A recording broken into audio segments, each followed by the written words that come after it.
समाजातील प्रत्येक घटना थेट आपल्यापर्यंत पोहोचवणारे आपलं हक्काचं न्यूज चॅनल क्रांती सूर्य न्यूज.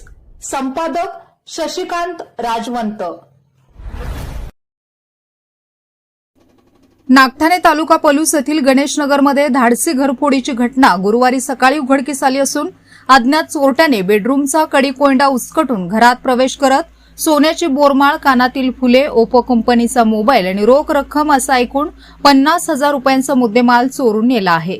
या प्रकरणी लक्ष्मी बाळू माने वय 40 राहणार नागठाणे यांनी भिलवडी पोलीस ठाण्यात फिर्याद दिली असून अज्ञात चोरट्यांविरोधात गुन्हा दाखल करण्यात आला आहे.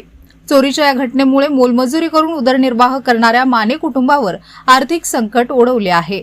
पोलिसांकडून व घटनास्थळावरून मिळालेल्या माहितीनुसार दिनांक 22 एप्रिल रोजी रात्री 11:30 ते दिनांक 23 एप्रिल रोजी पहाटे 5:45 दरम्यान गणेशनगर परिसरातील लक्ष्मी माने यांच्या घरी ही चोरी झाली.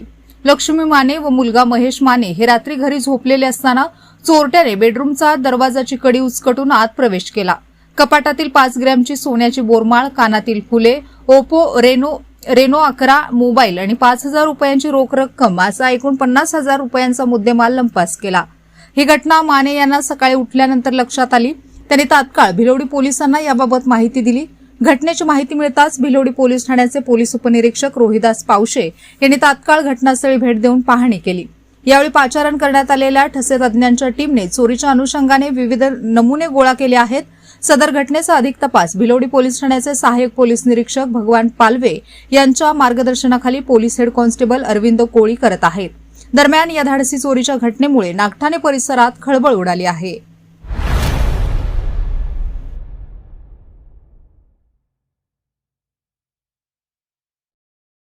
क्रांती सूर्य न्यूज. संपादक शशिकांत राजवंत. सबस्क्राईब करा.